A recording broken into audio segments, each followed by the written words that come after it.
Hey, it's me, NT, and welcome to my walkthrough of the first 6 bosses for Act 3 of Hollow Knight, Silksong. We're mopping up a bunch of side quests and optional bosses. I'll show you where the boss is, how to prepare for it, and break down the techniques needed to defeat them. Here's the location of Bell Eater and the bench you'll start from. At this point I had 8 masks, 8 extra spools, and the level 3 needle.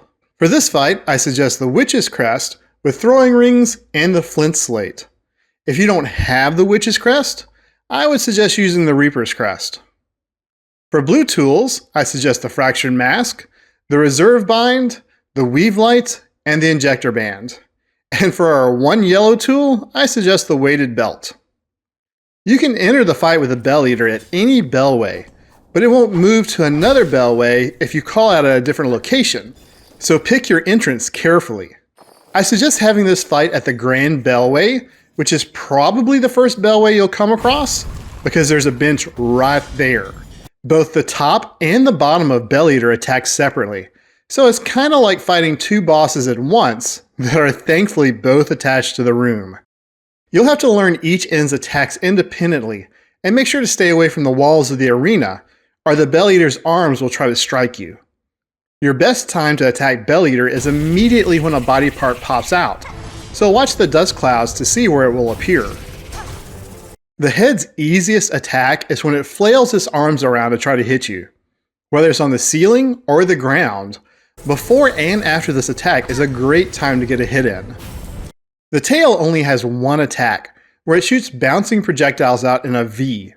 If it's on the ceiling, stand directly under it and jump up between the shots to get some easy attacks off. But if you jump too high or get the timing wrong, you'll get hit by the projectile. On the ground, your best bet is to move in close and let the projectiles arc over you. You can also hit the projectiles to counter them, but they'll explode shortly after, so be careful. The head's more difficult attack is when it sprays a fountain of red projectiles. You can get your customary hit off when it appears, but when you see this telegraph, you should get as far away from it as possible and focus on dodging. Like always, there's a head and a ceiling version, but they're about the same.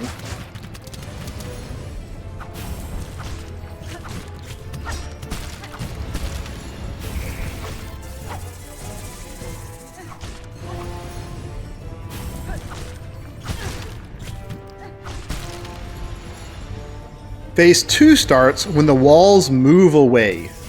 Bell Eater will immediately bust out its new move, where it can choose to travel along the floor or the ceiling, dealing damage if it hits you. If it's on the floor, jump up and float in the direction it comes from to avoid the body. You'll also have to look out for falling bells indicated by streams of dust, which will fall and bounce once. If it's on the ceiling, you'll only have to worry about dodging the bells. Now you'll have to begin worrying about fighting the head and the body at the same time. Pick a dust cloud, and make sure to get a hit on whatever body part appears before dodging like in phase 1. Also note that the tail now shoots 3 projectiles, so take that into consideration.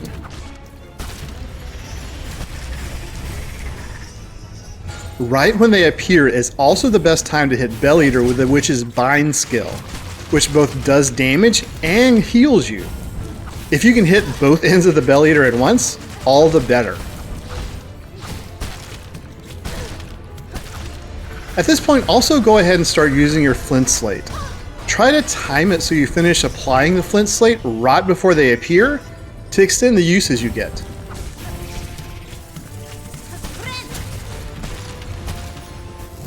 When phase 3 begins, Ira will take over for the rest of the fight. Congratulations! You won! Here's the location of Plasmified Zango and the bench you'll start from. If you're like me and you found Zango while wandering the wormways, you might not realize he's a gimmick fight. I tried fighting him normally and soon discovered that not only does he have massive health regeneration, but he also speeds up the more he's damaged. You might be able to beat him by being really aggressive and damaging him faster than he can heal, running away from his speedy scamper, and using the shape of the cave to limit his projectile spread, but there's a much easier way. You only need one tool to defeat Plasmified Zango, and that's the needle file, which you get from alchemist xylitol. The rest of the loadout is up to you. If you finish the advanced alchemy wish, do not give the needle file back before defeating Zango. If you've already given away your needle file before watching this video, you can keep watching for some tips on his attacks, but your only option will be hitting him as fast as you can with the Wanderer's Crest, while using tools such as poison cogflies or tacks to counter his regeneration, or flea brew to up your attack speed. The fight starts with Zango just walking around, so your first file attack is free. Good news!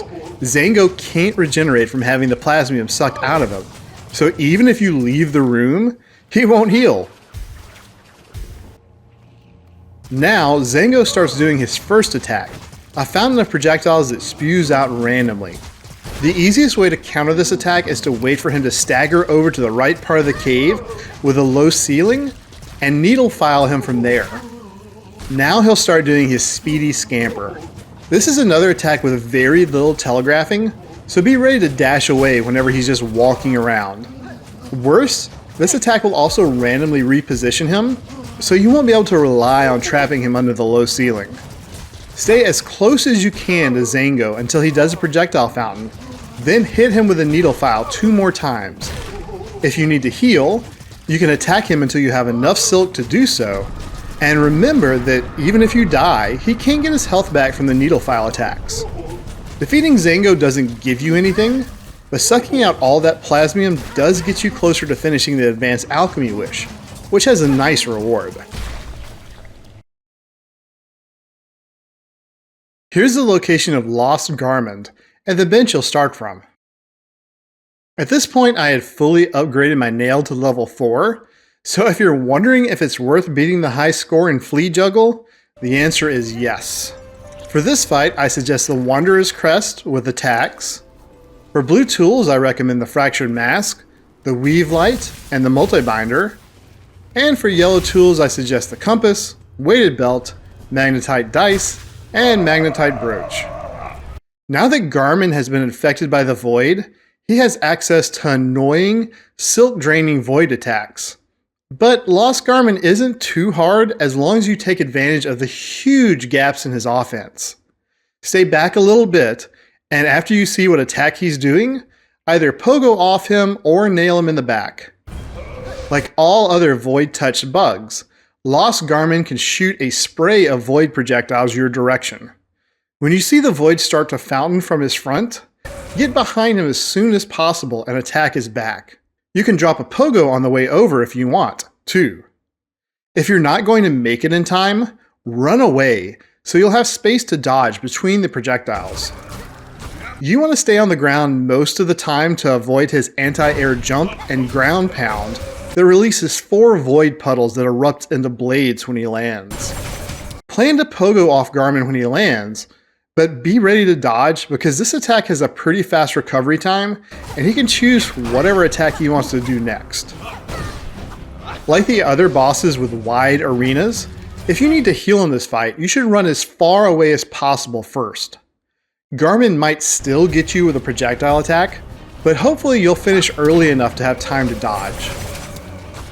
There's only the briefest of tells for this attack, when Lost Garmond swings his lance above his head 3 times, and is the main reason you can't just stay on him with pogos. You can parry off this attack, but you're better off waiting to see what he's going to do before jumping in.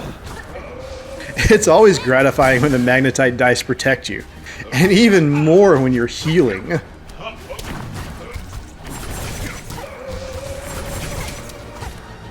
Garmond's basic attack is 3 fast stabs forward, with a delay between the second and third stab.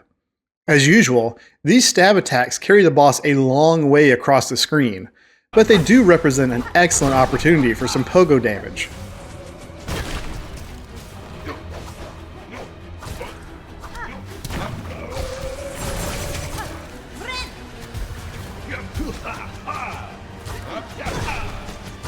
Lost Garmond doesn't have a phase 2 or really that much health, so pretty soon this sad job will be over. Here's the location of Tormented Trobbio and the bench you'll start from. At this point, I had pieced together another mask for a total of 9. For this fight, I suggest the Wanderer's Crest with the Cog Flies. For blue tools, I recommend the Fractured Mask, the Weave Light, and the Snitch Pick. Yellow tools are the Compass, Weighted Belt, Magnetite Dice, and Magnetite Brooch. Trobbio must have been hitting the glittery crank because he has a considerable speed boost for this fight. Good thing you can still start the fight with a charged attack. Just wait for him to complete his entrance and explosion into the air first. Just like last time, we're going to stay on the ground as much as possible to avoid Trobbio's attacks, but if he's in the air, we're going to follow right underneath him. Trobbio hasn't given up on the mortar firework balls, but he has upgraded them to explode in 4 directions. He'll still toss them up out of a trapdoor, or up from where he's standing or flying, which is why we need to stay on the ground. Dodge the balls or smack them away with your needle when he tosses them, and consider the X's of smoke they emit a no-go zone until they explode, remembering that the attack extends a little farther than the smoke. If you're standing under Trobbio when he does his air tornado attack, it's pretty easy to just run in the opposite direction he's heading to avoid the tornado. Get far enough away to avoid the mini tornadoes that emerge, and claw line under them to close distance with Trobbio.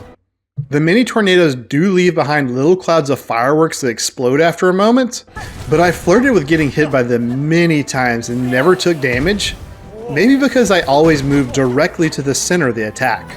Since Trobbio is even faster, he's pretty difficult to chase down. This is where the Snitch Pick claw line really comes in handy, as you'll do extra damage and regenerate silk if you nail him with it. It's even fast enough to slip past a lot of his attacks, like the firework X's, and allow you to strike him. When Trobbio does a short jump upwards and then explodes in an X or a plus of sparkles, he's about to do an actual explosion along that same path. Before and after this attack is your best time to deal damage, and if you get good RNG, he'll keep doing this attack. After the explosion, the screen will be covered in clouds of sparkles that explode shortly after, but you still have plenty of time to dodge them.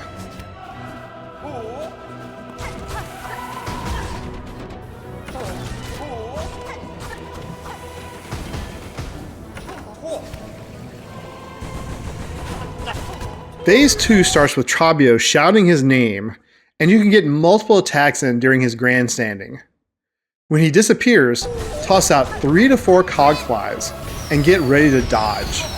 Like last time we fought him, Trobbio gains the ability to set multiple fireworks under trapdoors in the stage that emit vertical smoke and then explode upward. But unlike last time, there are more of them at once and they explode faster. Focus on the trapdoors, not the smoke, and consider getting away from them your #1 priority. I don't even think Trobbio gets a speed boost in this phase, but he will start mixing in the trapdoor explosions with his regular attacks, so you want to end this phase and the fight as soon as possible.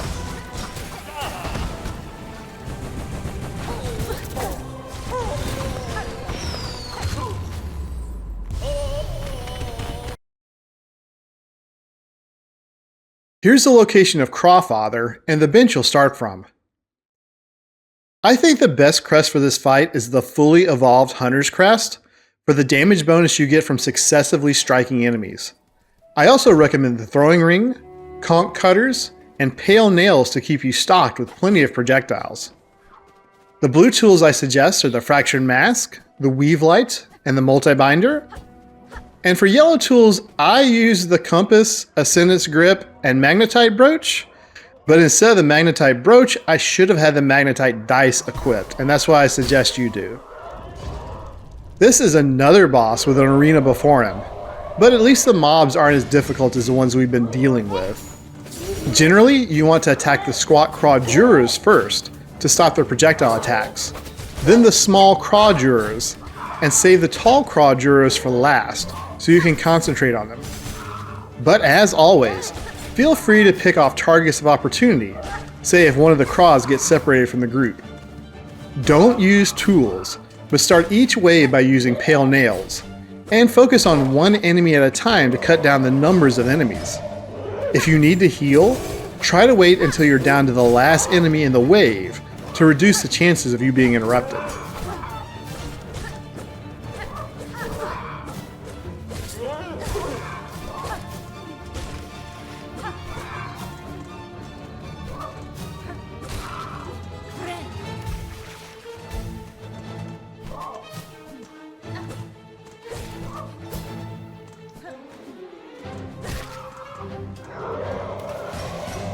When 2 tall Crawjuras enter, you're on the final wave. Immediately kill one of the enemies by using pale nails and throwing rings, then use the last enemy to try to build silk and healing.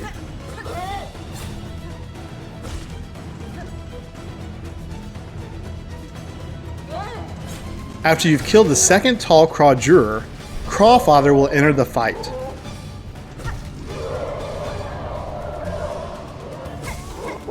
Whenever Crawfather jumps up in the air and starts fluttering towards you, he's about to do a dive attack. Do your best to run directly underneath him, or far enough away to be out of range by the time he gets tired of flying. You'll know he's about to dive when he flaps his wings and moves upward a bit, so be ready to punish him when he lands. We're not done with the mobs yet, because when Crawfather roars, he'll summon 1 to 2 minions. During his roar is a great time to unload some damage on him, but then you'll want to focus on his friends. It seems like he can only summon 1 wave of minions at a time, so the ideal outcome is for him to summon 2 Crawjuras and for you to kill just one of them, leaving the other one alive to stop Crawfather from summoning again. If he summons squat Craws or tall Craws instead, kill them as quickly as possible instead. Crawfather's basic attack is 3 strikes forward with his beak. You should watch out for this attack when he's in neutral stance, but he actually has a pretty long telegraph and the attack doesn't travel far, so it's really only an issue if you're being pressured by mobs. As you can see, the Conch Cutter is very effective against Crawfather, but I probably should have waited until phase 2 to start using them. What can I say? I got impatient. There's not a clear marker when phase 2 starts, but you'll know when you're in it because Crawfather will gain a new attack where he shouts, leaps up into the air, and shoots 6 chains out. These chains don't do damage, so if you're fast, you should run directly under the boss. A second later, spikes will emerge from the chains, and then Crawfather will do a short and slow dive into the ground. Dodge the dive and hit him when he lands. Keep nailing him and hitting him with projectiles, and the fight will soon be over.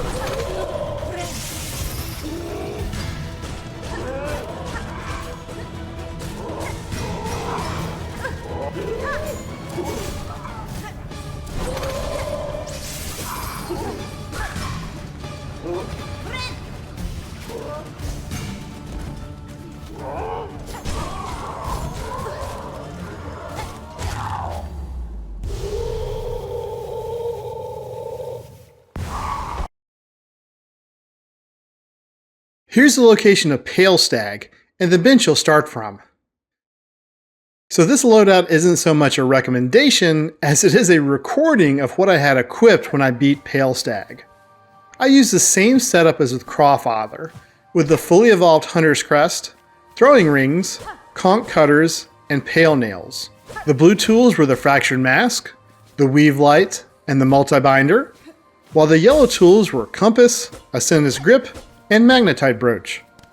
I don't actually have a good video to show you the boss run to Palestag because I beat him on my first try and had been exploring all around Verdania before I found the boss.